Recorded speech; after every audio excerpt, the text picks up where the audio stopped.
it will become more and more easy to learn new programming languages with robust tutorials and understanding of why this programming language is needed and what the structure of it, etc. But Cairo is an interesting programming language. It's a provable programming language. What that is, I will talk about it in just a bit. But that's the reason why you are learning Cairo and why I'm introducing this programming language to you. Um, Today's session I've split into why Cairo, so you understand a bit about where the need for a provable programming language comes into picture. Why Starknet?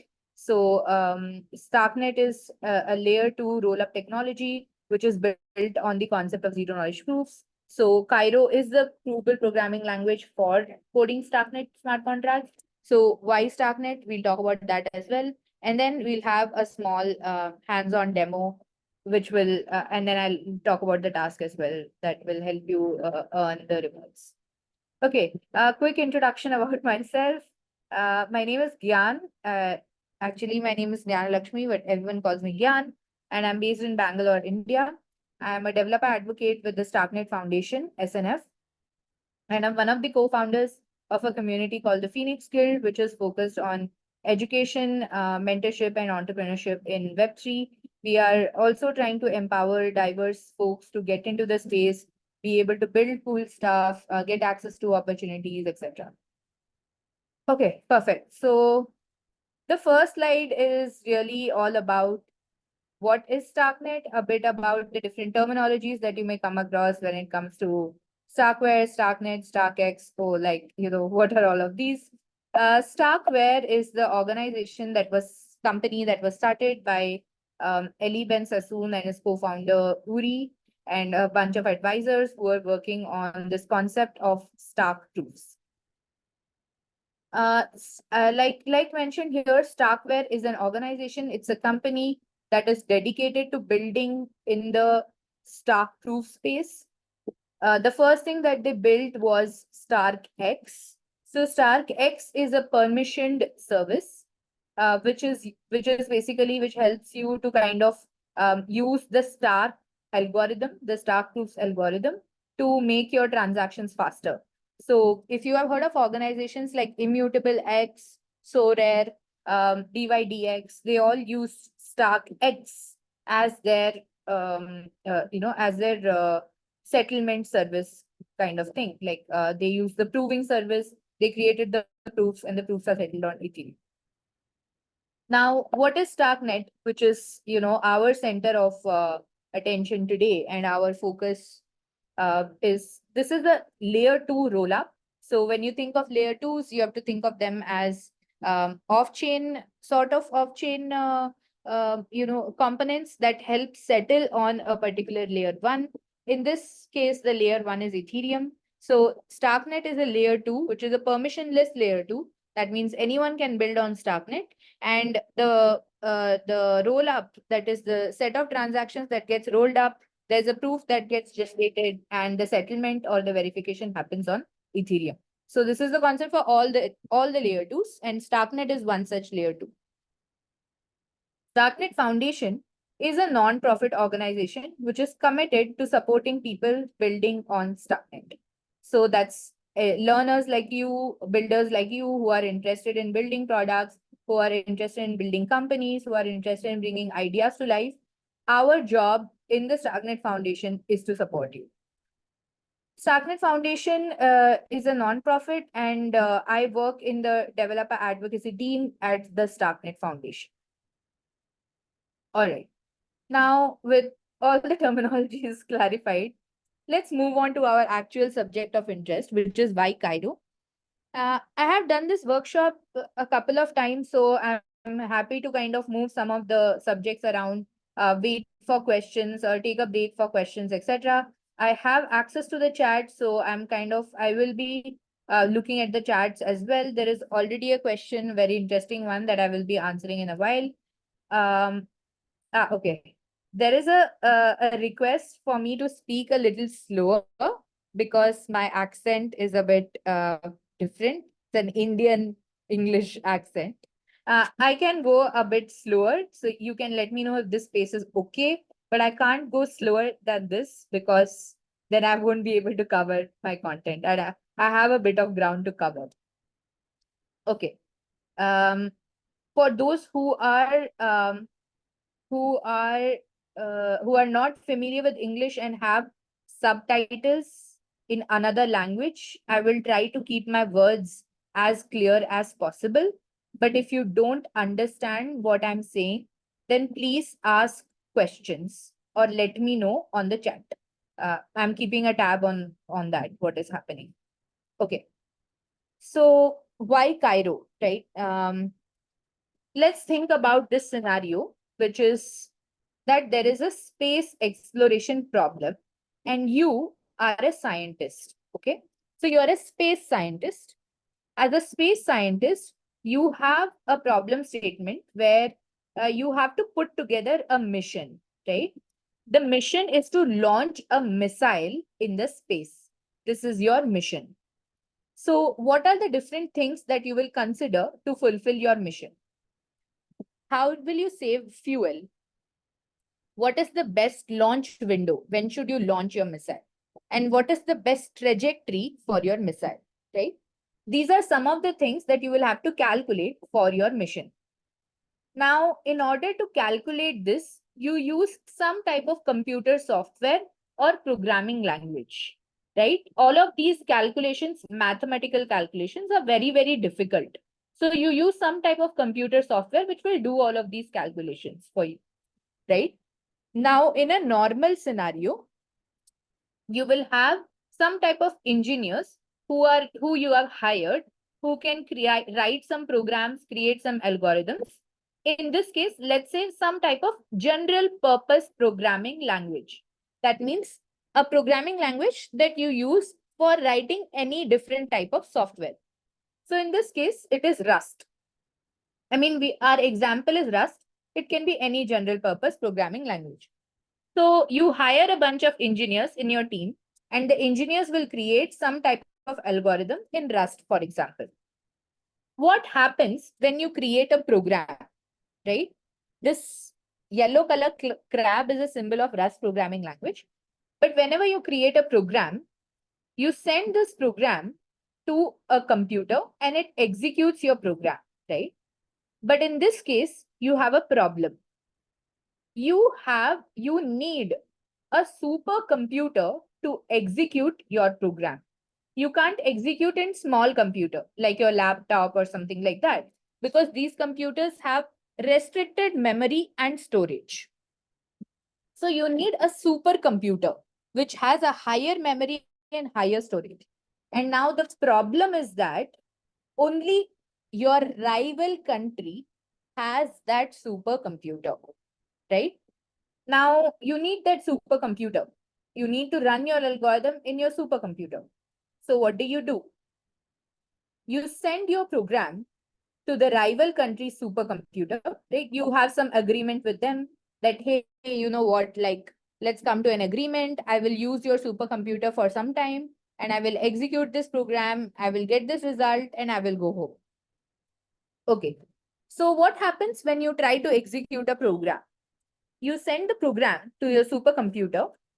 It tries to execute the program and it sends you a result, right?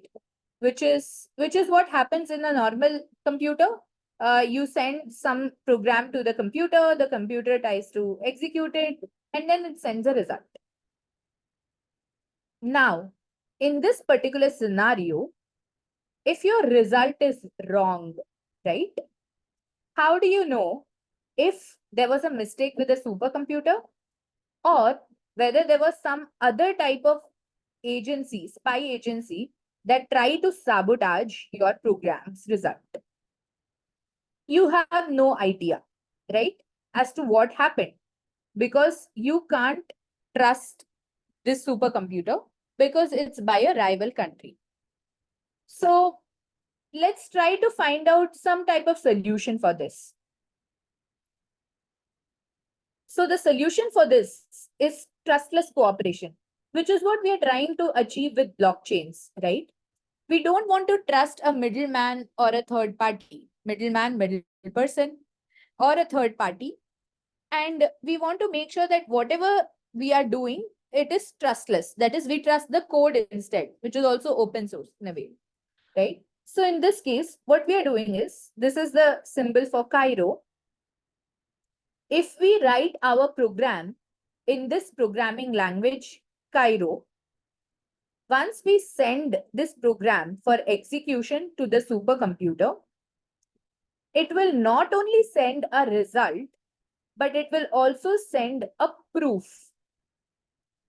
So the proof is something that tells you that this program was executed in the way it was supposed to be executed, right? So now, as a scientist, you can verify whether this proof is valid or not. Instead of re-executing the entire program again to check whether the result produced was correct or not, you can just verify whether the proof that was produced along with the result is a valid proof or not. In order to produce this proof, we use some type of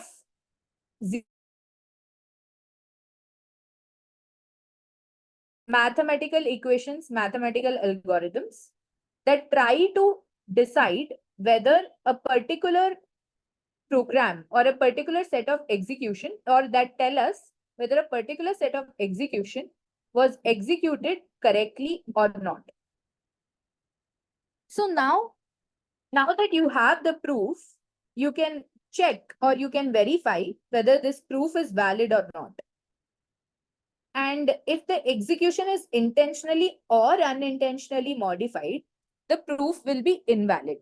So you don't have to rerun the entire thing and check again.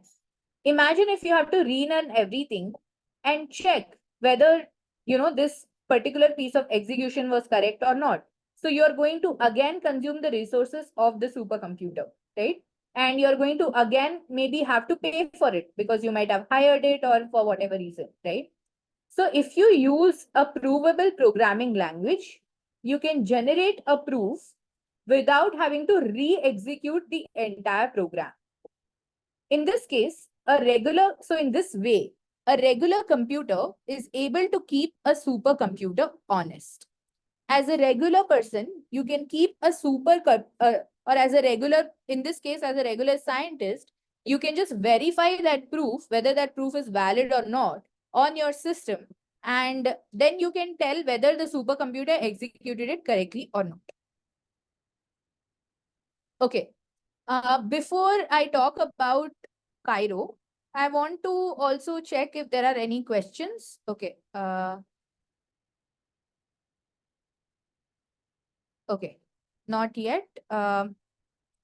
Okay. There is a question about how Starknet is different from optimism. I will come to that question just shortly after completing this Cairo section. Okay. So what does a simple Cairo program look like? Sorry for this typo. So as a Cairo, the programming language itself is inspired by Rust. Rust is an existing programming language and Cairo is inspired by Rust. You can see that the syntax, and we will see that in just a bit also. I will show you another sample of a Cairo program. So Cairo, most of the features in Cairo and all of that are very much inspired by Rust. So you can see here that a simple Cairo program, hello world.cairo, will look like this. You have a main function, which is the primary functions in a lot of programming languages. Sorry, is there a question?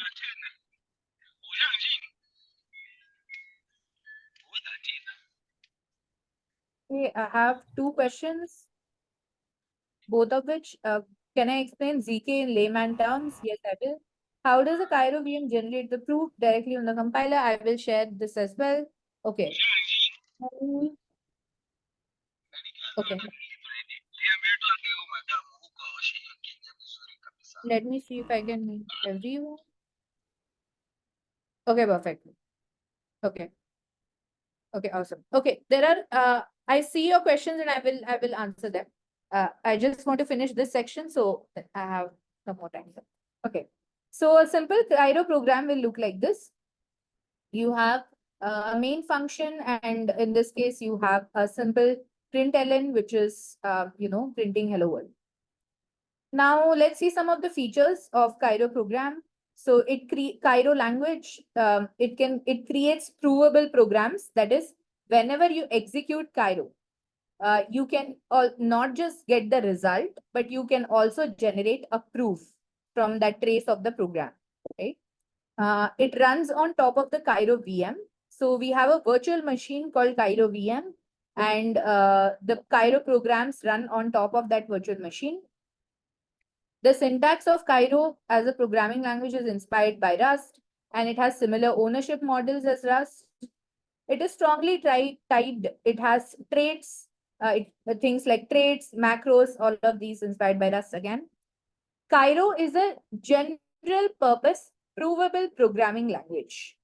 It is used for writing smart contracts for Starknet, but it can also be used outside of Starknet. And of course, to write programs in Cairo, to execute them, to write the smart contracts, etc., you don't need to know ZK. Okay, let's quickly go through a simple structure of what a Cairo program. So you saw a simple Cairo program, right? Now I'm going to show you a simple Cairo smart contract, which is what your task is going to be related with. So please pay close attention. Okay. So in order to write a simple Cairo smart contract, you have to annotate or call this meta programming. You have to mark that this particular contract is a Starknet contract. Because as I mentioned, Cairo is a general purpose provable programming language. So it can also be used outside of Starknet. But if you have to use it to write Starknet smart contracts, you have to tell this program that this program is a Starknet contract. Okay. So we are just going to label this as Starknet contract. Now, the way you define a contract name, declare a contract name is modules. All contracts are modules. So you have mod, the keyword for modules, and the name of your contract. So this is a simple storage contract. Okay.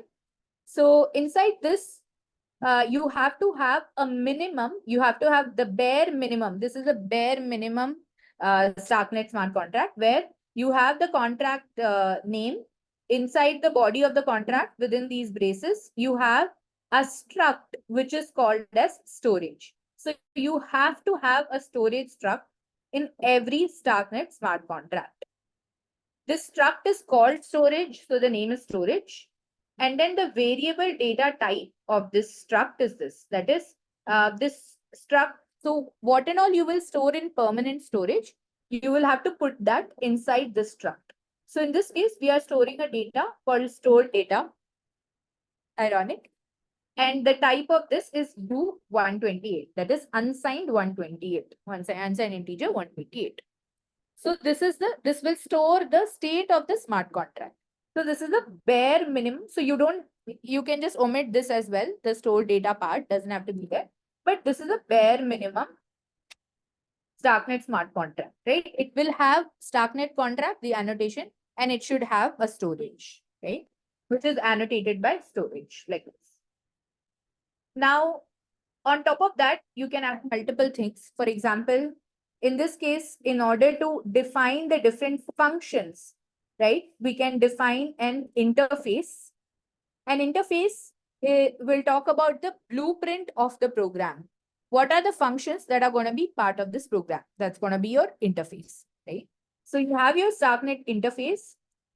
So interfaces are written as traits. So you have the keyword trait, and then you have the name of the interface, and then the generic type. We'll not go too deep into this, but there is a chapter in Cairo book called generics. So you have the generic type, data type over here. And then what are the functions that you're going to have in your contract? So this is like a blueprint, right? So for a storage contract, what are we going to have? We are going to have a set function. We're going to have a get function, right? So now we have this trait. And then in order to say that this is an interface, we have to mark this as a Starknet interface, just like how we mark this as a Starknet contract. Now, because we have defined this trait, we can implement this trait the functions we can write an implementation within the smart contract, within the module to implement these functions. And that's how you can call them from external. Okay. I'll talk about a little bit more about these self and ref self in detail when I go through the program. But basically, yeah. So the next thing that we are gonna do is, now that we have defined the storage, we have defined the blueprint of the contract, we have to implement these functions, right? This is just a blueprint. This is not an implementation. This just tells you that, hey, these are the functions that are going to be part of this smart contract. So in order to implement these functions, we have to write an implementation, the name of the implementation, and then we have to get this interface, right? So we are going to say super because this interface is outside of this module. So we say super and we refer to this interface. And the generic data type that I talked about is contract state, which will carry the state of this contract. So this is the interface implementation here. Now, because if you want to keep these methods public, then you have to add an ABI embed to this implementation so that these methods can be called externally, publicly. Okay. Now, let's look at the two functions. We have a get and set function, which is what we were supposed to have. Now, the set function sets the value of the storage. So we have something called as, we have two ways in which you can access the contract storage. One is called reference, where you can modify the state of the contract variables, right? So the way you do the reference is, you add a keyword ref, right? And each of the functions will have a self parameter, right? The self will have the contract state, but the reference will tell you whether you can modify the contract state or you cannot modify this contract state. So if you see the set, which is where we are going to modify the contract state, we have ref, self, and then the contract state, right? The type of the self is contract state. And the value that you're going to set is the value that you pass as an argument. So this is the name of the argument, followed by the type of the argument.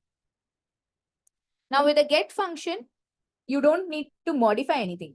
So you're going to take the self as a snapshot, which is a read-only state of this particular function. Okay. So your contract state is now read-only. But in a reference case, you can modify the state. So it is, so you have to pass it by reference. Okay. Oops.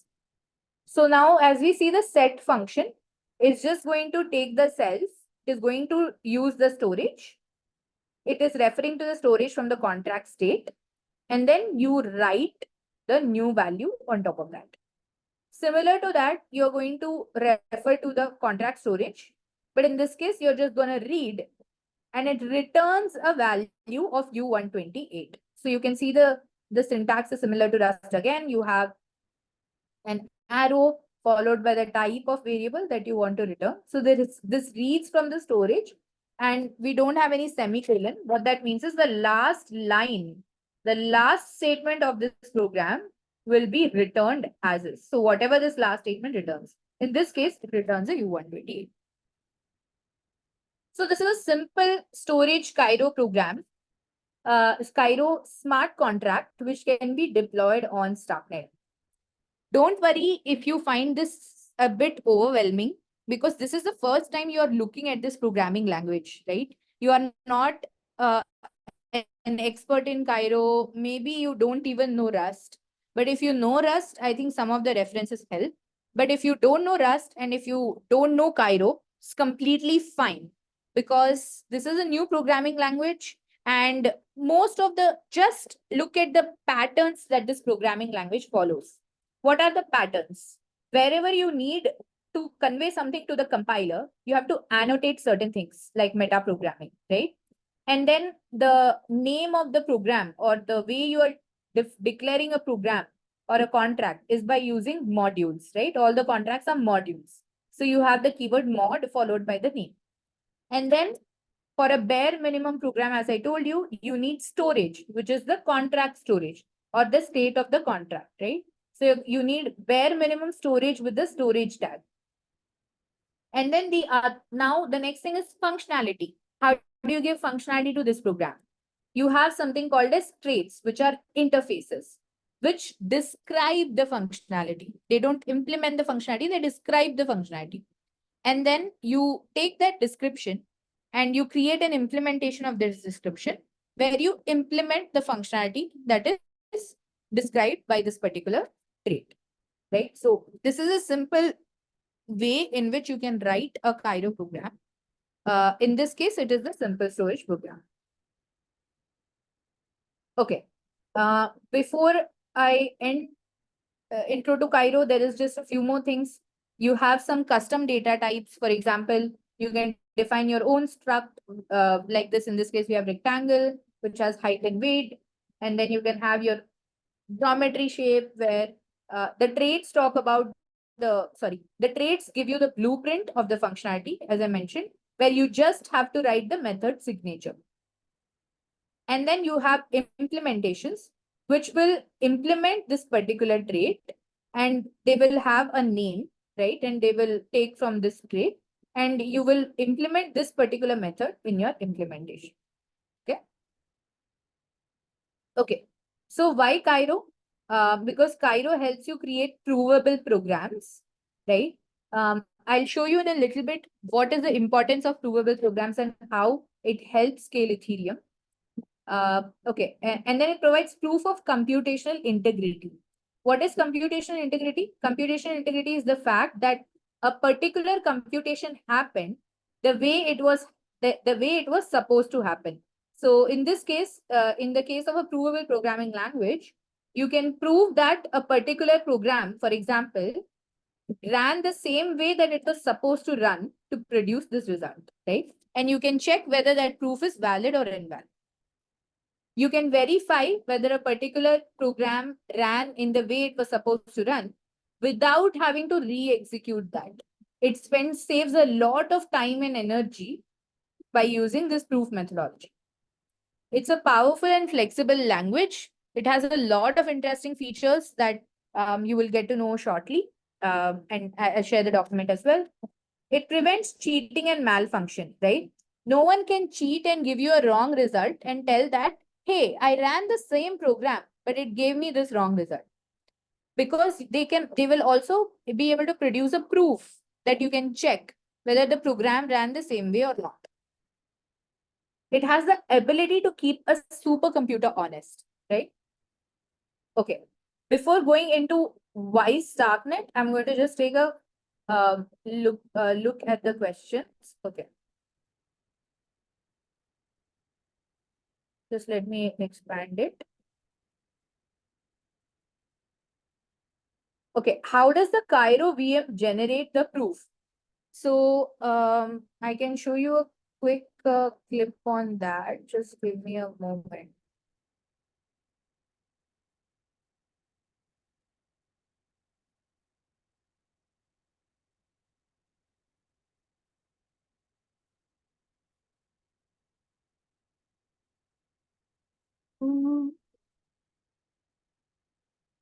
Just the proof generation. Okay.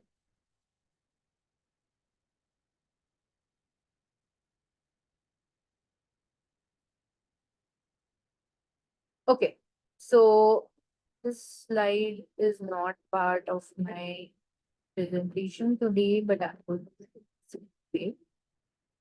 Someone had a question about how does the Cairo generate the proof? So basically think of it like this. You are writing the Cairo program on your laptop, right? And you compile the program. So it compiles to an intermediate representation called Sierra. Okay. If there are more questions, I will go later deeper into the architecture. But in order to just get through and the amount of time we have, I just want to kind of move this really fast. So it gets compiled to Sierra, which, for example, then gets sent to the supercomputer, right? As the Sierra program gets sent to the supercomputer. It gets compiled to a Cairo assembly. Okay. And then the Cairo assembly is actually the one that is run on the Cairo VM. From the Cairo VM, you get a trace of the program which is sent to the prover. And the prover generates a ZK proof or a Stark proof, not a ZK proof, a validity proof, my bad. It generates a validity proof, which can then be verified by you on your laptop, for example. Okay. This is a simple architecture of this. Of course, you also get a result from this, but you were asking about the proof. So this is a simple sort of way you can imagine the Cairo Cairo program's life cycle. Okay. I hope that answers your question, TC. Okay. Can you explain ZK in layman's terms? Okay. So ZK proofs are zero knowledge proofs are type of proofs that help you verify whether a particular statement is correct or not without having to reveal some sensitive data behind that statement. This is the general perception or the way of zero knowledge proofs. So zero knowledge proofs are a mathematical algorithm which takes in certain form of inputs and it creates a proof saying that a particular statement is correct without having to reveal the sensitive information behind that statement. For example, in layman terms, you can say that so if you want to prove to someone that you have enough mangoes to make a glass of mango milkshake, but you don't want to tell them how many mangoes are you using, right, to put in the milkshake. So how will you prove this? How will you prove that you have enough mangoes to make a glass of mango milkshake without having to tell them how many mangoes you have? Whatever bizarre thing you can think about, just put it in the chat. How can you prove this to someone?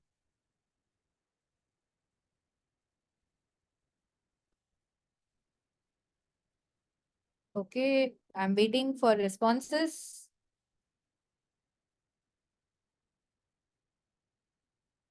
Okay, I'm going to give the response myself. Okay, so in order to prove that you have enough mangoes to make a glass of mango milkshake to someone, right? You're just going to use your mangoes. You're going to make milkshake. You're going to fill it in a glass and you're just going to send it to the verifier saying that this is, I have enough mangoes to make a glass of milkshake. As simple as that, right? Now, in this case, let's say the sensitive information is how many mangoes did you use? Maybe that's the secret to making a really good mango milkshake. I don't know. So that sensitive information is something you don't want to reveal, right? So from a layman's perspective, what you're doing is you're trying to prove that a statement is true without revealing the sensitive information behind that statement, right? And this is exactly what zero knowledge proofs does. This is the zero knowledge, right?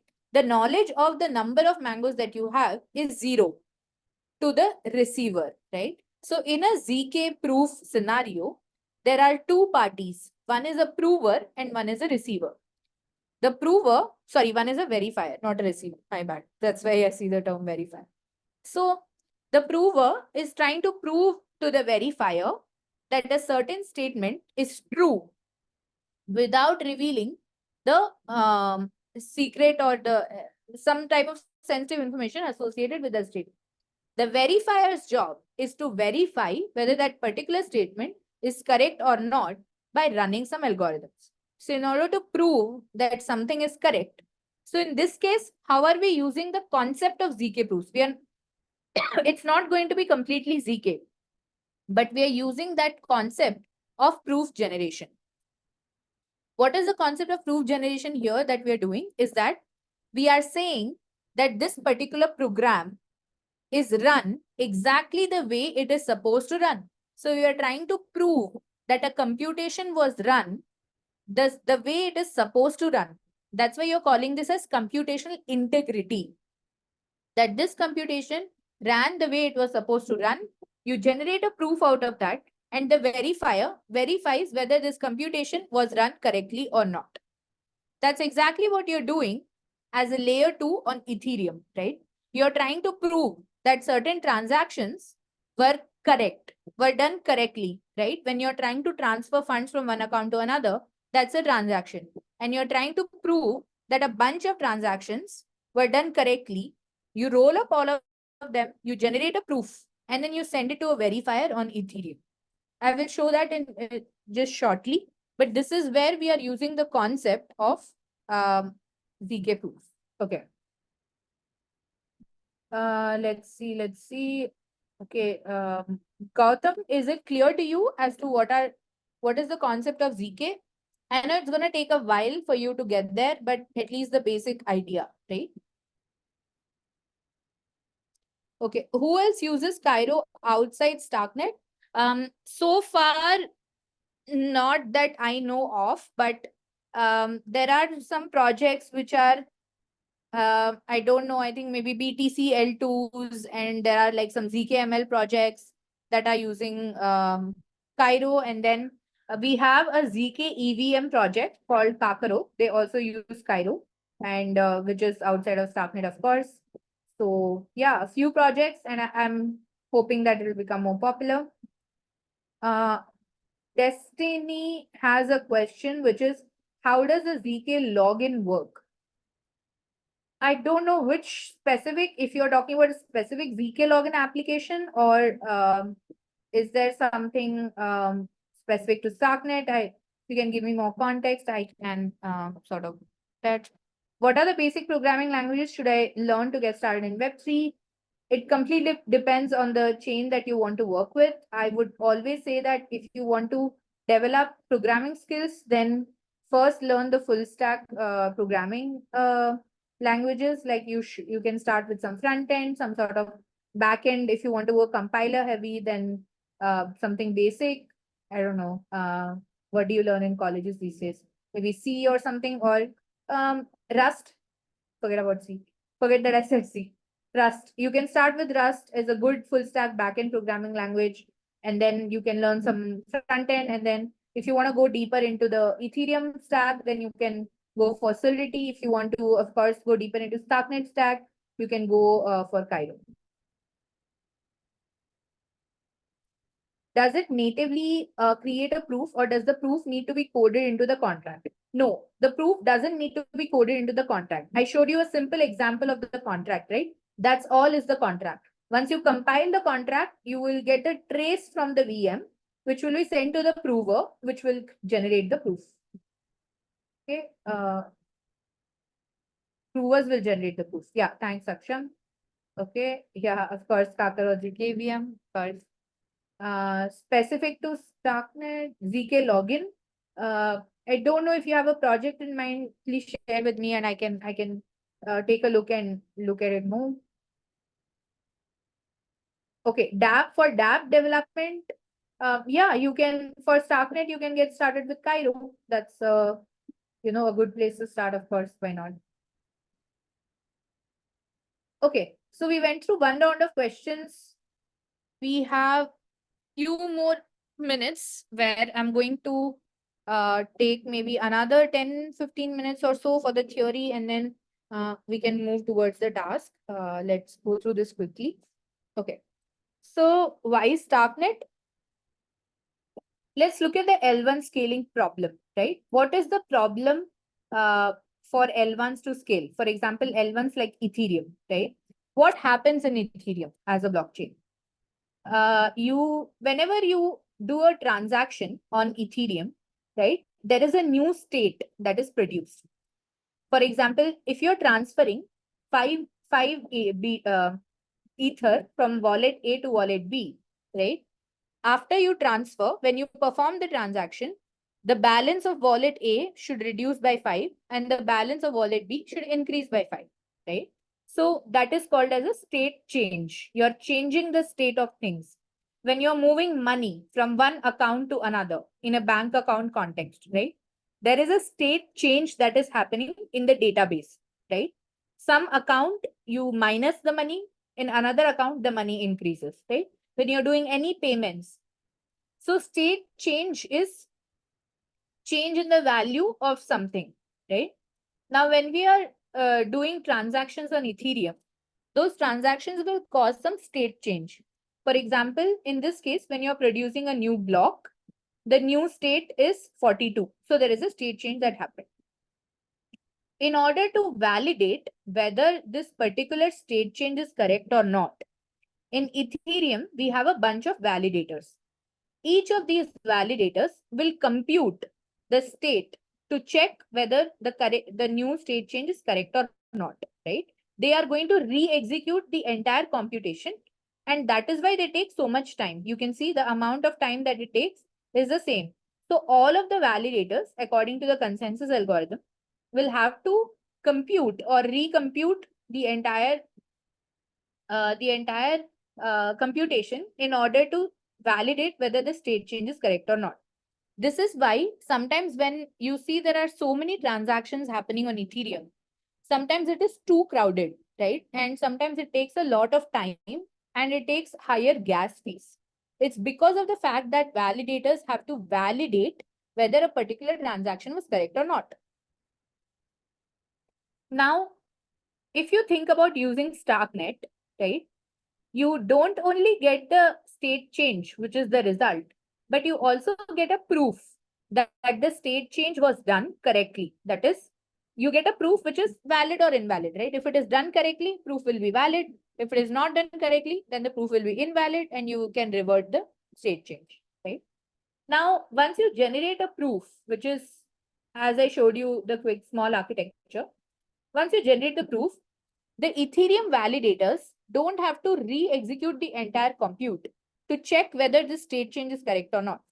They will just have to verify whether this proof is valid or not.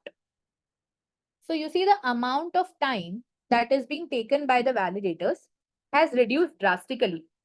So because the time is less and the verification is much faster, right? You also have to pay less gas fees. So that's how Starknet scales Ethereum. It helps using this concept of validity proofs.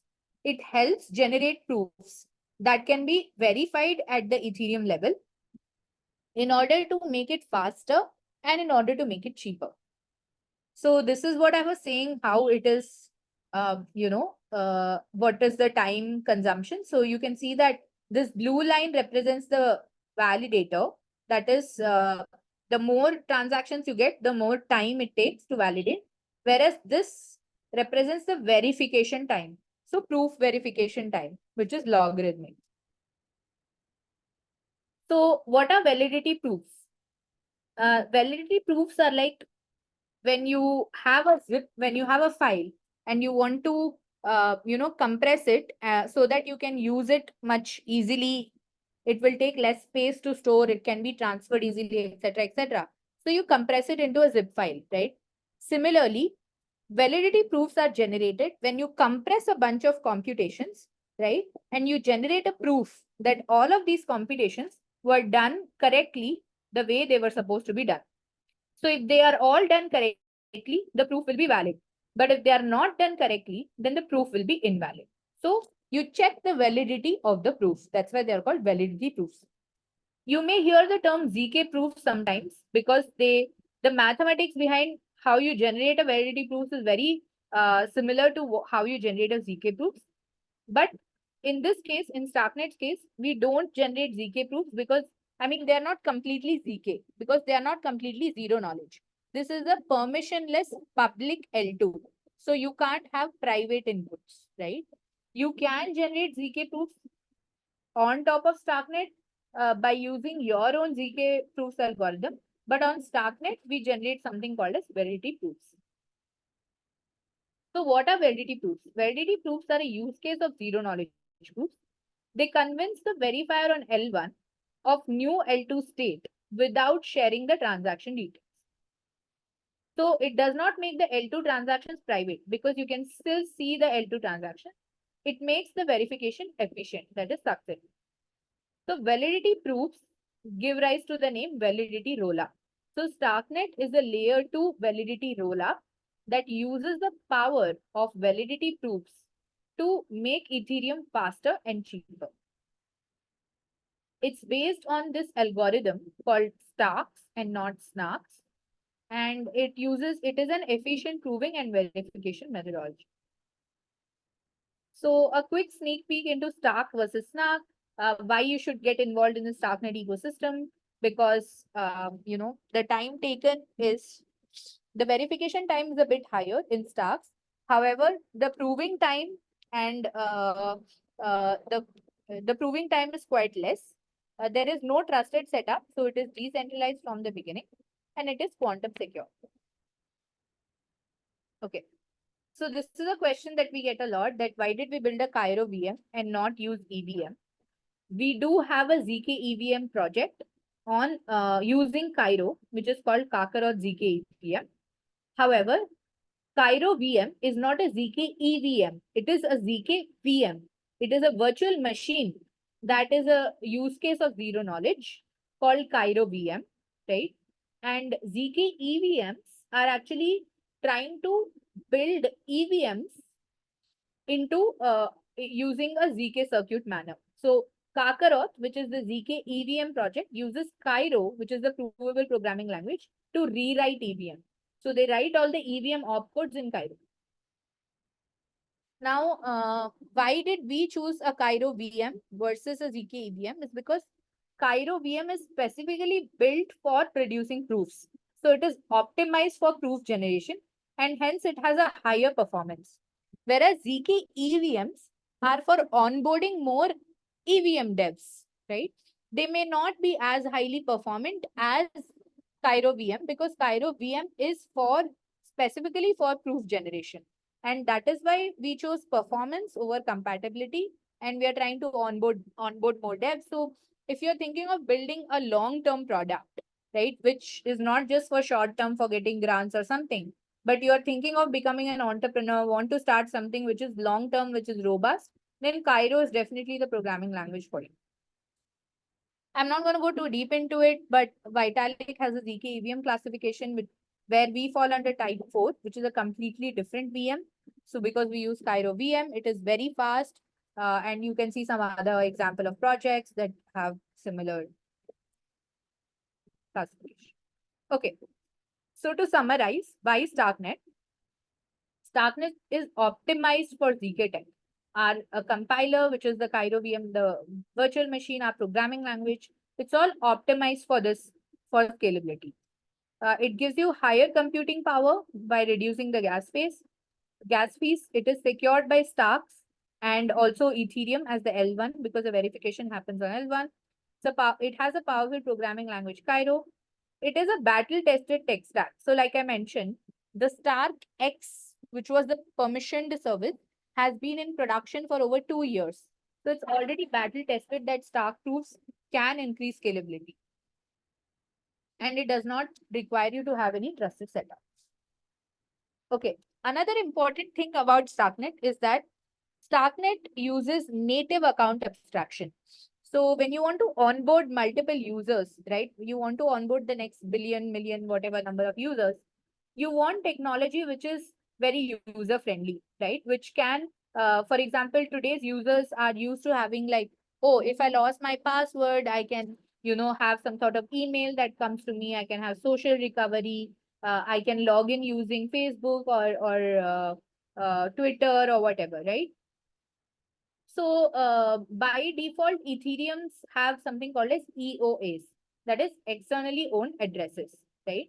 So in Starknet, there is no concept of EOAs or externally owned addresses, and Starknet wallets by default are smart wallets.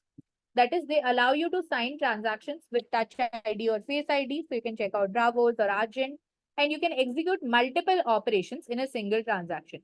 This is also a problem, right? Sometimes you want to do multiple things at the same time. You want to swap and buy, right? In the same call. So you can do multi-calls very easily, and you can do batch transactions easily on Starknet. So on Starknet, every wallet is a smart wallet. There are no externally owned accounts, and it's all built using the concept of account abstraction. So with Starknet, you get native account abstraction. So a bit more technical details is in account abstraction, you can decouple the signer and the account. right? The signer is the device that signs the transactions and identifies the user with a private key. And the account is a smart contract, which is on Starknet. It holds the assets, it verifies the signature, and it executes the transactions with particle. So smart wallets offer a better UX than regular wallets. It's enabled by account abstraction. It has features like multi-call, hardware signer, social recovery, session keys, etc. And then I already talked about the decoupling of signer and account. Account is a smart contract, and your signer is the person with the private key. And it supports signing transactions with different ECs, so you can have different elliptic curves. And on Starknet, every wallet is a smart wallet.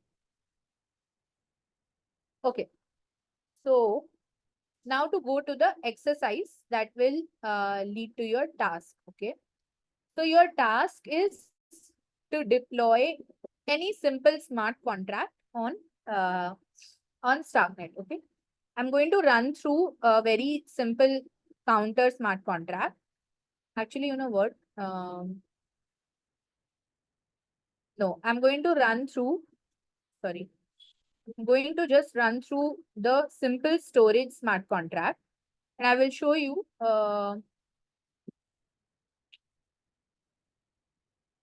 Okay. Okay. So I'll show you how to use Remix, and I'll run through this simple smart contract, right? And then you can kind of, sorry, I will give you a task that you can do in the next 2 days and submit. Okay. That will also be very simple only. Don't worry. Okay, so we already went through parts of this contract. I mean, we went through this contract itself as I was explaining, but I'm going to just go through this contract again. So when you start a Starknet contract, you have to label it as a Starknet contract when you write it in Cairo. So actually, you know what? Let's just write this. So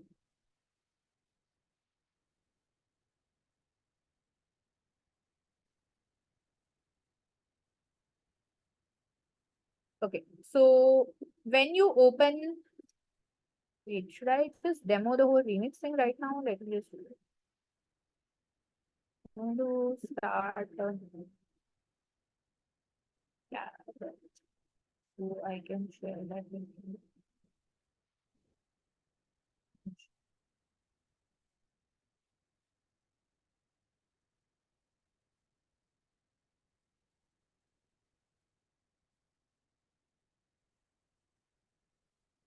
Mhm.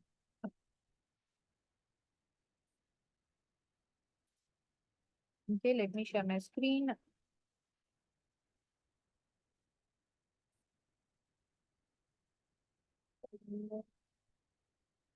Share the whole screen. Desktop. Yeah. I'm gonna share my entire screen.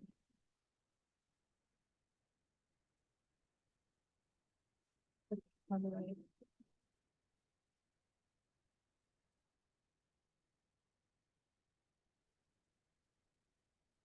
Okay, so I'm going to show you.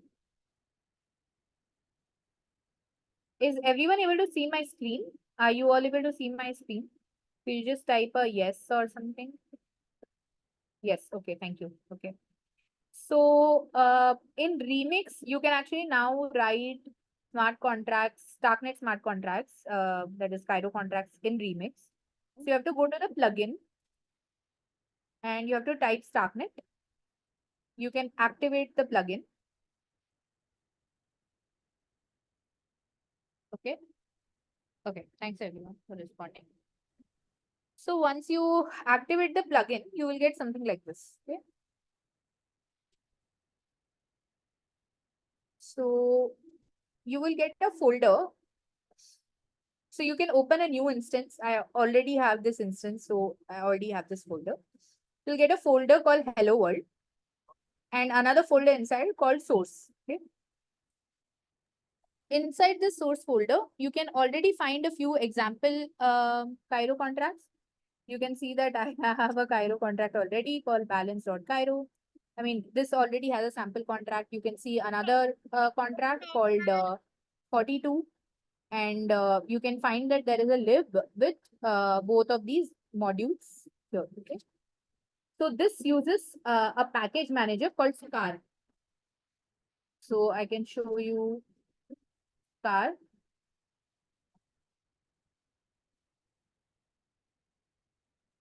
Okay. So like how you use Cairo for, sorry, how you use Cargo for Rust.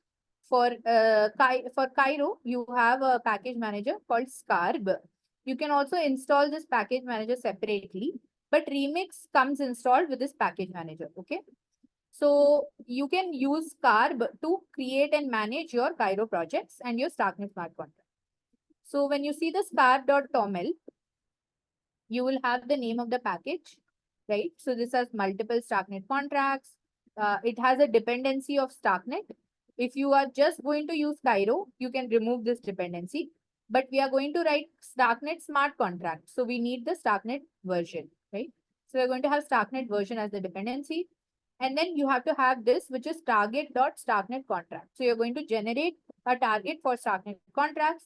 And then you can say chasm equal to true, because you want to generate the Cairo assembly file as well. Okay. So this is a scar.toml. This is how it will look. And it will help you compile any of these programs. Okay. So let's go to the Starknet plugin here. You will see this. Once you click on this Starknet, you will see remote devnet, no account selected.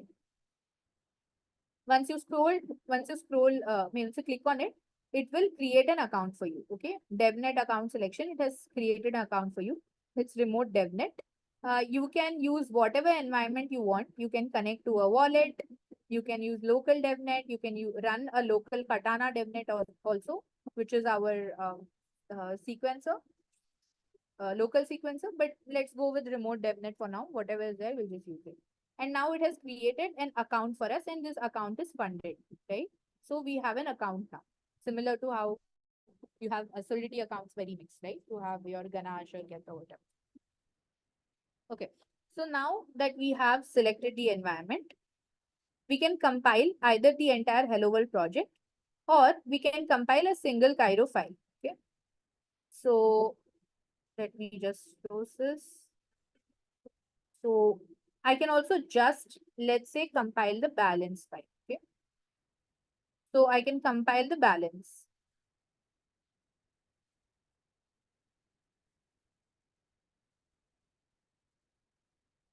Okay.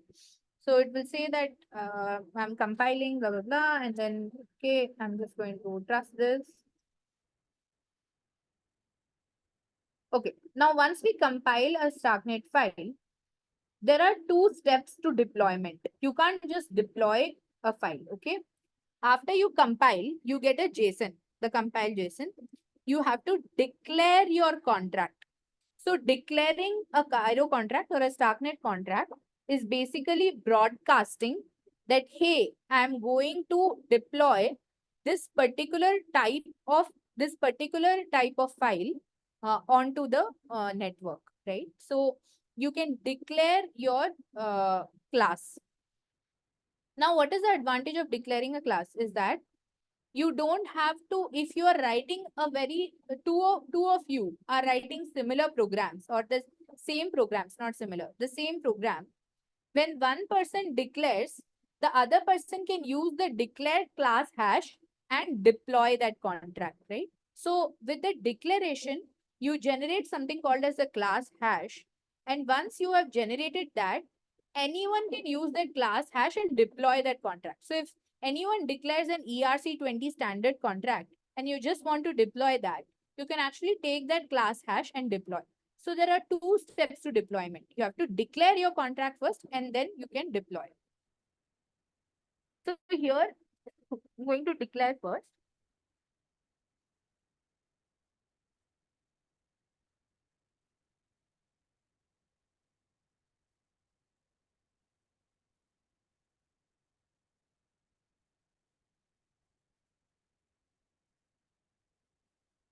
Okay, I think the declaration is already happening, or did I miss the terminal?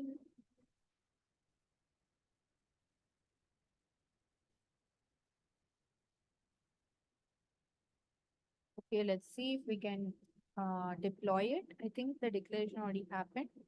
Uh,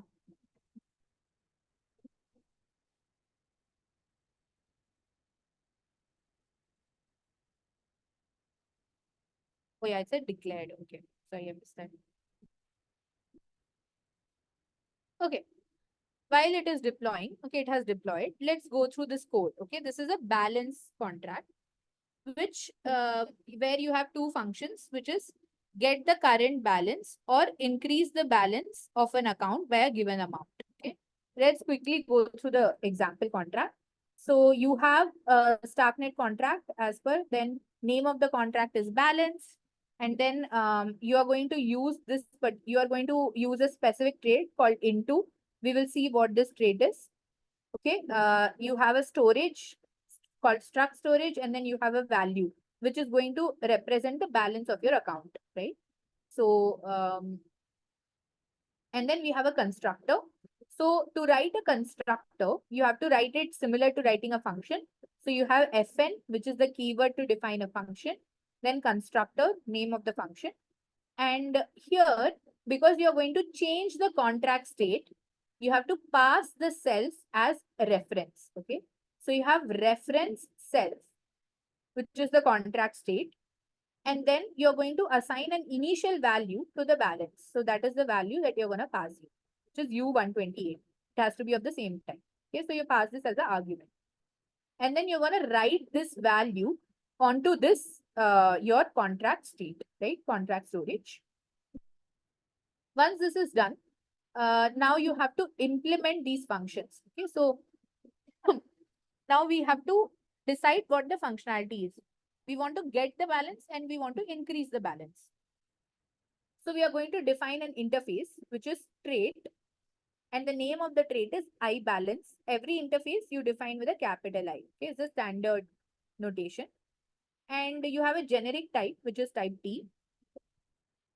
And you decide to define two functionalities. One is get, which returns the current balance, and one is increase.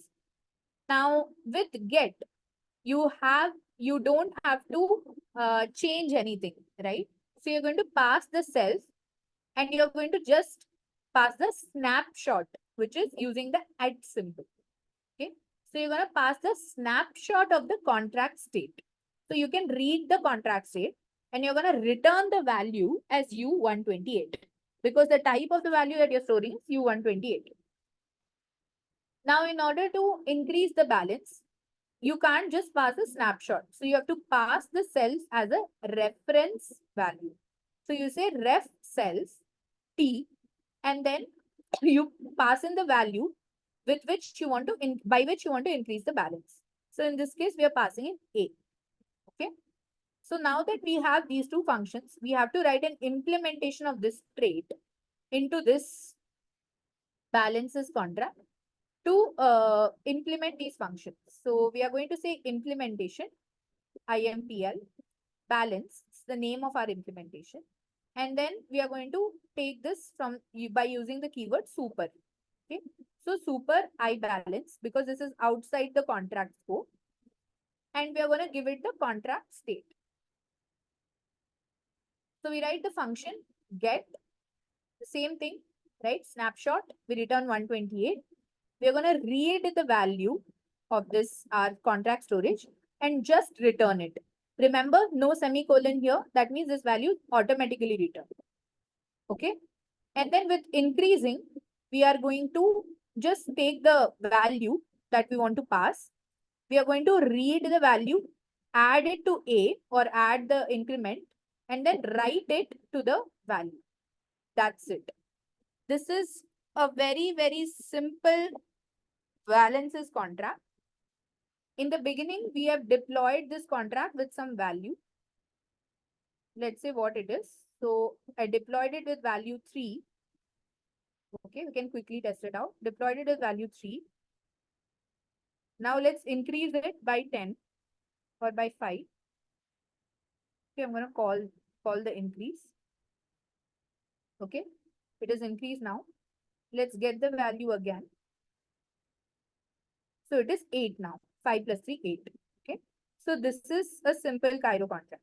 Now, if you want to write another Cairo contract here, which is what your task will be, you have to create a new file like this, right? Create a file called counter.cairo. Okay, and then write the program here. Write the counter program here. Okay. And over in the lib, you have to add the counter. Okay. Now, your task for getting the rewards is to take inspiration from the balance program, write the counter program where you will have two functions. Okay. Function 1, increase counter, which will increase the initial counter by 1. Okay. Increases by 1. And function 2, sorry, you have 3 functions. I'm going to write that. Decrease counter, decreases the counter value by 1. Function 3, get counter. That's it. Okay. Okay. So I'm going to take a look at the questions now. Okay. My Hello World folder is empty. Okay. If your Hello World folder is empty, then you can refresh your Remix plugin. Okay. And then you should be able to get your Hello World folder. So you can refresh, you can close, you can clear the cache and again reload your Remix. So you should be able to get it. I cannot find any plugin when I search Cairo. You should not search for Cairo. You should search for Starknet. You will find a Starknet plugin like this.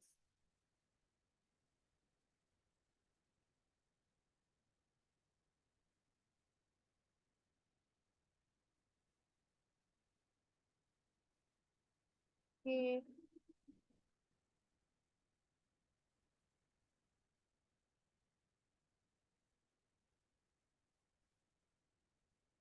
The deliverables for this workshop or for the points is for you to deploy a counter contract, write a counter contract in Cairo, Starknet contract in Cairo, deploy the contract, and you can send me the contract address.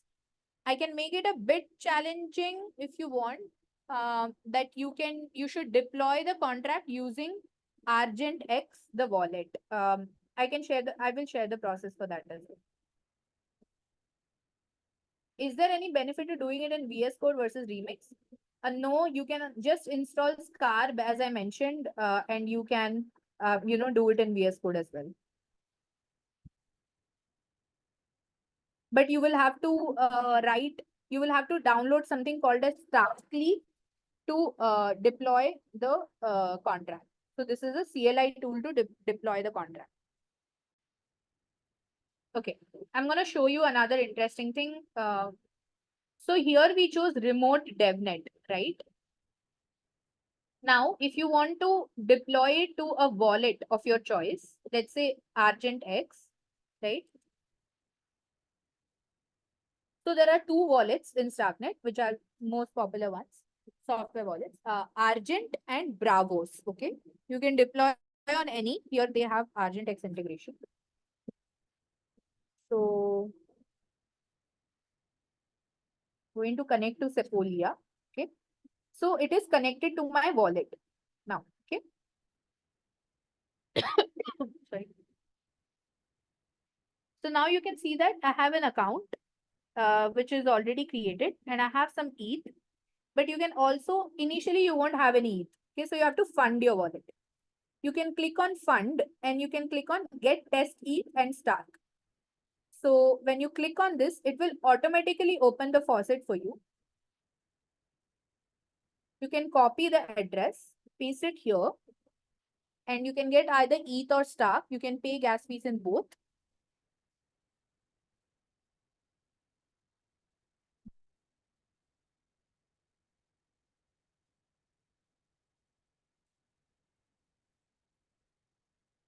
So it takes a while for the test funds to come. Okay, transaction is processed. So you can see now that my ETH would have increased. See, I got 0.05 ETH, right? And now that I have connected my environment to this, I can also deploy. Okay, this doesn't have anything. You can also deploy your contract using your Argent wallet. So once you deploy, you will be able to, you will get something like a signing transaction. So once you try to declare, for example, it's already declared and deploy again. So you will get like a review transaction over here. Okay. So I got a review transaction, which is deployment of a contract. I can confirm this.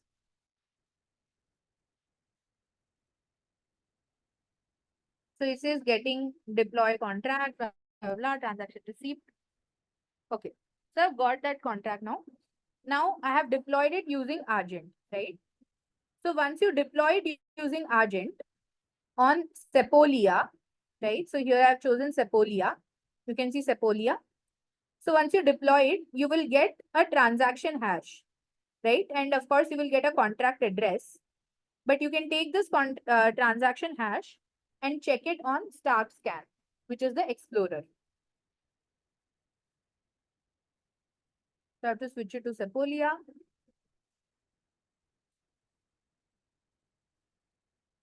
So you can see the life cycle of this, right? That it received it and then it was accepted on L2. See, why does it say accepted on L2? It's because first on L2, you create the transaction blocks, right?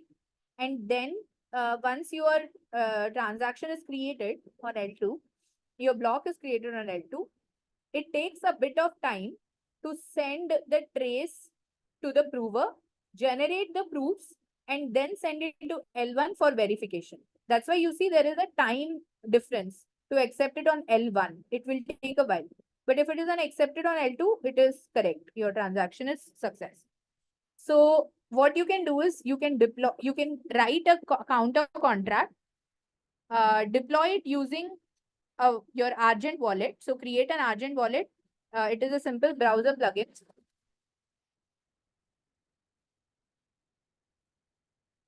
Okay. So I'll just put the official website. And you can deploy your contract to that.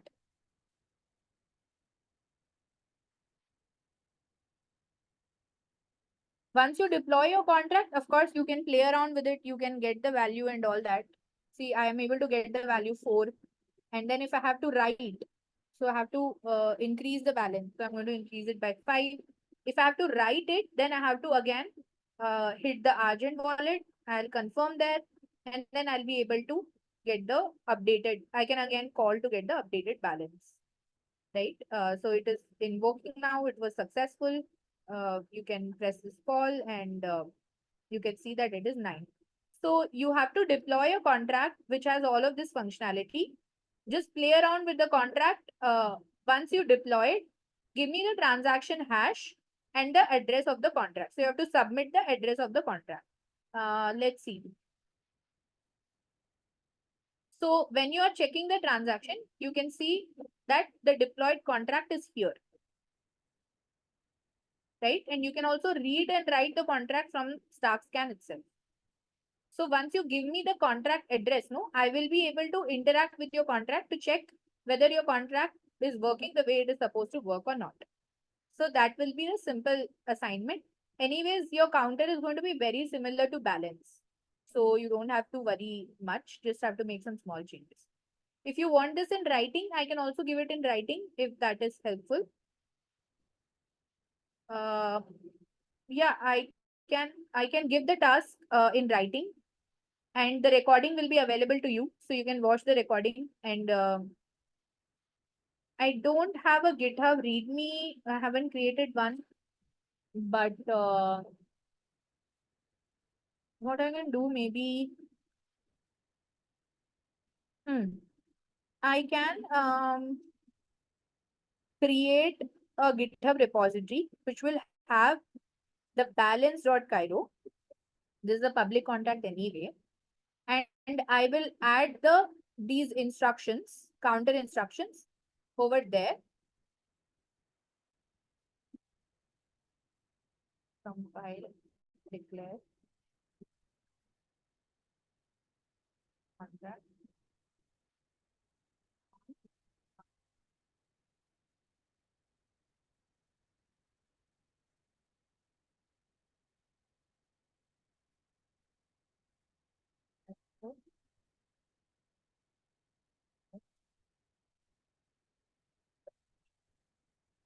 So does that work? I can create a GitHub repository with the balance contract, and I will add these instructions in the README of that repository.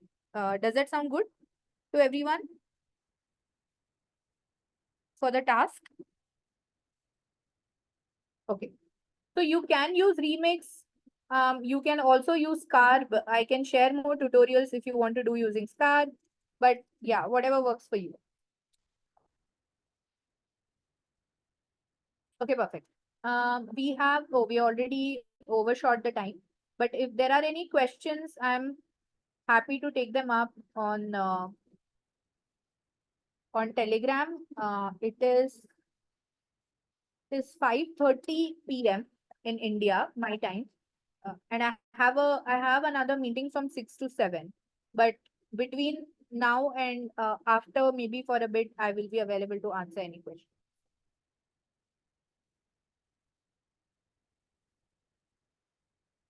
Okay. Are there any questions? When are we expecting the process? What process? You mean the GitHub repository?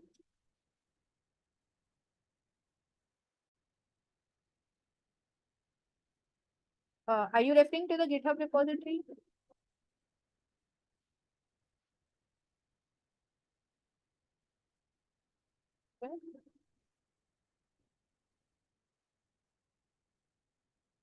Yeah. Is there a fixed deadline? Oh, when are you expecting? Oh, for the README file? Yeah, I'm just creating the GitHub repository actually. Yeah, I will share that to you in the next couple of minutes. When are we, sorry, there's a question. Is there a fixed deadline or place to submit the transaction and contract address? I believe that Annie shared that there was a QR code, and then I think even on the Telegram you can find that. So you will have to submit. You can submit either the transaction or the contract address. What I can find either of them on Starknet. So you don't have to submit both. If you want, you can submit both, but you can also just submit one of them. So I think you will find the QR code maybe on the Telegram group to submit. So you have time until May 5th, I believe. So yeah, to submit the things. Okay. Uh, few things I wanted to share very quickly before I close. We are going to have, sorry, you can apply for Stark Hack, which is the ETH Global Hack, which is going to happen from June 13 to 26. You can apply for this as well and, hack on Starknet. We have a lot of prizes. We have over $75,000 in prize pool. And since you are already learning Cairo, it might be definitely interesting for you to apply over here. We have a few grants programs that are running. We have a grant program by Nethermind. Let me check. So Nethermind announced a grant program from yeah, I think Nethermind Stark. Yeah. So they have a $1 million grant pool. So if you have a good idea that you want to build on Starknet, you can also apply for these grants. Right. So here is the Twitter that they shared, which is Nethermind Stark. You can apply for this grant program. And then we also have another grant program by the foundation, which is called the Propulsion Program that we are running right now. Let me search for it. Yeah. So the Propulsion Program is a program where we are supporting teams in launching games on Starknet. So teams in launching games on Starknet and app chains that are settled on Starknet. So this propulsion program also is open right now. So if you're interested in building a game on Starknet, then It's up to $1 million worth of program credits up to worth of $1 million. So you can apply for this. Good opportunities, all of these to apply for grants. And if you are based in India and if you are a female, we are hosting a hacker house in the month of June, which is let me see if I have the registration link for that. This is the other community that I lead. This hacker house is an all-female hacker house. So we just opened up registrations for this. It's not restricted to Indians per se, but it is restricted to women, and it is happening in India. So if you can travel and come by, then you can see that this is the registration link for that TPG Hack House. So likely Starknet might be one of the sponsors as well.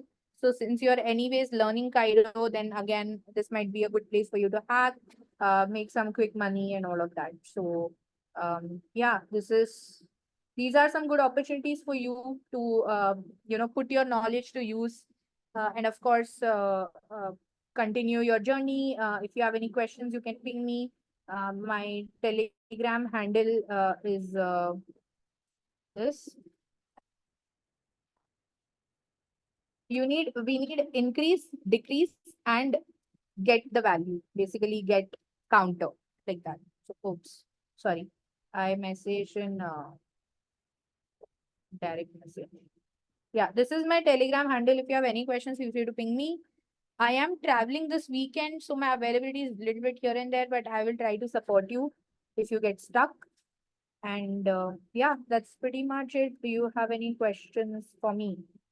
Are there any links that you would need from me? You can also follow me on Twitter, where I'll be posting all of these. My Twitter and Telegram handle are the same. So you can see that. And yeah, best of luck. I will share the GitHub repo soon. And I hope that all of you are able to. How do you reach me aside Twitter, Telegram? My Twitter and Telegram handle are the same. Just drop me a message. And yeah, uh, that's about it. Okay, best of luck, everyone. Thank you so much for attending this talk today. I hope you learned something useful, and I hope you're able to kind of exercise this learning, take advantage of the different opportunities that are there in the ecosystem, and don't hesitate to reach out if you need something. Yeah, that's pretty much it. Awesome. Thanks, everyone.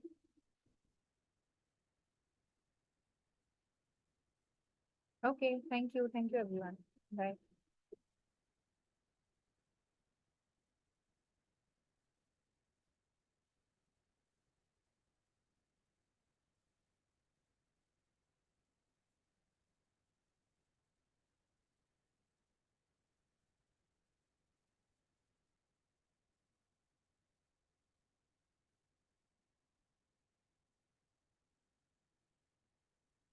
Okay, thank you everyone.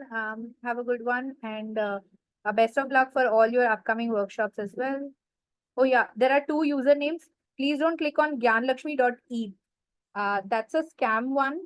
It is my ENS, but on Telegram it is scam. So please don't use that.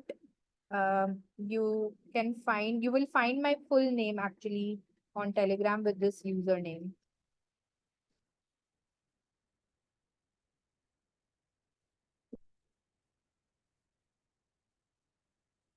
Okay, I see that someone has already completed the task. But okay, Joseph, you can message me on Twitter, maybe? Or no? Oh, okay. And can't find my phone where I kept it. But you can, okay, worst case, just email me and I will find a way to reach out to you. Okay, perfect. Okay, awesome. Okay, thanks everyone. How can you found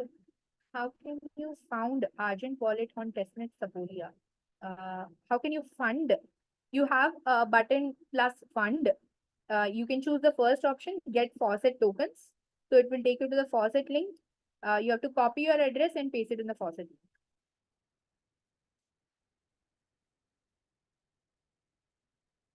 Okay, perfect. Okay. Okay, thanks everyone. I'll send you the GitHub repository with the instructions really soon. And have a good one. Bye-bye. Yes, that's my username. Perfect. You got it.